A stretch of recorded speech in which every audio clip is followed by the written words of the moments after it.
여호수아의 땅 분배 과정은 마치 그림 퍼즐 조각을 맞추는 것과 비슷합니다. 처음에는 각각의 조각이 어디에 들어갈지 막막하고 혼란스럽지만 하나둘씩 제자리를 찾아가면서 전체 그림의 윤곽이 드러납니다. 그리고 마지막 퍼즐 조각이 딱 맞춰질 때 비로소 그림이 완성됩니다. 이와 마찬가지로 여호수아 13장부터 시작된 땅 분배는 21장이 이르러 마무리되는데 그 대미를 장식하는 마지막 퍼즐 조각이 바로 오늘 본문입니다. 그 중에서도 45절이 완성의 방점을 찍습니다. 한 번 더 읽겠습니다. 여호와께서 이스라엘 자손에게 말씀하신 선한 말씀이 하나도 남음이 없이 다 응하였더라. 아멘. 마지막 퍼즐을 다 맞추고 완성된 이스라엘 지도를 펼쳐보면 눈에 띄는 것이 하나 있습니다. 바로 레위지파의 성읍이 어떤 특정 지역에 뭉쳐있지 않고 이스라엘 전역에 고루 분포되었다는 점입니다. 마치 온몸에 산소를 공급하는 모세혈관이 퍼져 있듯 48개의 레위지파 성읍이 이스라엘 전역에 흩어져 있습니다. 오늘 본문에 나오는 게르손과 무라리 자손은 이스라엘 영토의 맨 꼭대기 북쪽 지역과 요단강 건너편 동쪽 끝으로 보내졌습니다. 또 한 가지 특이할 만한 점은 레위지파가 받은 48개의 성읍 중 6개의 도피성이 포함되어 있다는 것입니다. 17절을 볼까요? 레위 가족의 게르손 자손에게는 므낫세 반지파 중에서 살인자의 도피성 바산 골란과 또 32절 납달리 지파 중에서는 살인자의 도피성 갈릴리 게데스와 또 38절 갓 지파 중에서 준 것은 살인자의 도피성 길앗 라못과 그 목초지이요.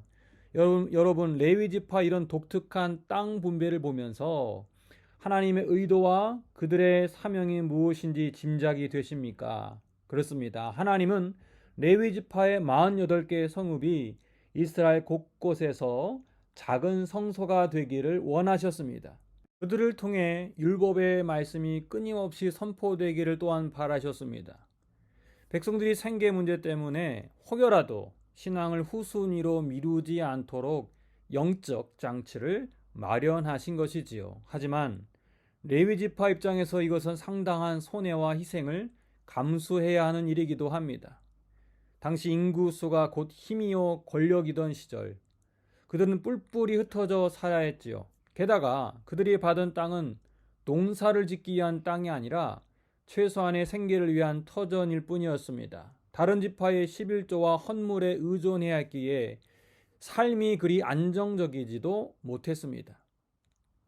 그렇다면 이 레위인들의 사명을 오늘날 우리에게 어떻게 적용할 수 있을까요? 먼저 사도행전 8장 2절, 1절 후반절을 찾아 읽어보겠습니다. 그날에 예루살렘에 있는 교회에 큰 박해가 있어 사도 외에는 다 유대와 사마리아 모든 땅으로 흩어지니라. 레위지파 이야기를 하다가 갑자기 초대교회 박해 이야기를 하니 조금 의아해 하실 수도 있는데요. 우리는 보통 흩어지는 것보다 모이는 것을 중요하게 생각합니다. 모여야 뭔가 에너지가 생기고 모여야 힘이 난다고 우리는 생각합니다. 하지만 교회의 정체성 그리고 그리스도인의 참된 사명은 역설적이게도 흩어지는 데 있습니다. 마가다락방에서 시작된 예루살렘 교회에 큰 부흥이 일어났습니다. 베드로의 설교 한 번에 수천 명이 회심하고 예수님을 믿게 됩니다. 그런데 첫 시련이 찾아옵니다. 바로 스데반의 순교입니다. 이를 계기로 교회에 엄청난 박해가 시작되었고 예루살렘의 성도들은 유대와 사마리아 모든 땅으로 흩어지게 됩니다. 핍박 자체는 고통스럽지만 결과적으로 이것이 예수 그리스도의 복음이 전 세계로 확장되는 기폭제가 되었습니다.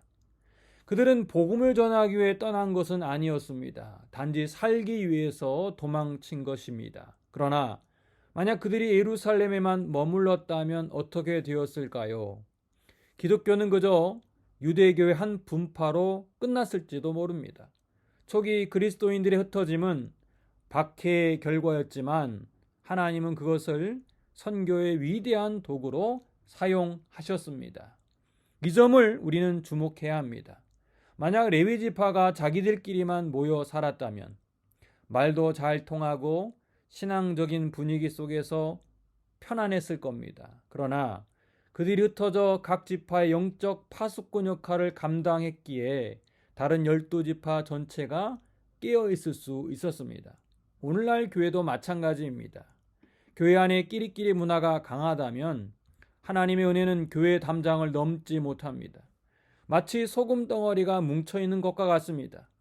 소금은 배추 속으로 또 국물 속으로 고기 속으로 흩어져 녹아져야 제맛을 내는 겁니다. 하나님 우리를 부르신 이유, 그 이유 역시 교회 안에 우리끼리만 좋으라고 하신 게 아닙니다. 세상 속으로 여기저기 흩어져 맛을 내기 위함입니다. 우리가 있는 모든 곳, 심지어 예수님을 모르는 사람들이 있는 그곳, 바로 그곳이 하나님께서 저와 여러분을 파송하신 레위 사람의 성읍입니다. 이제 말씀을 맺습니다. 흩어져 사는 삶 분명 고단합니다.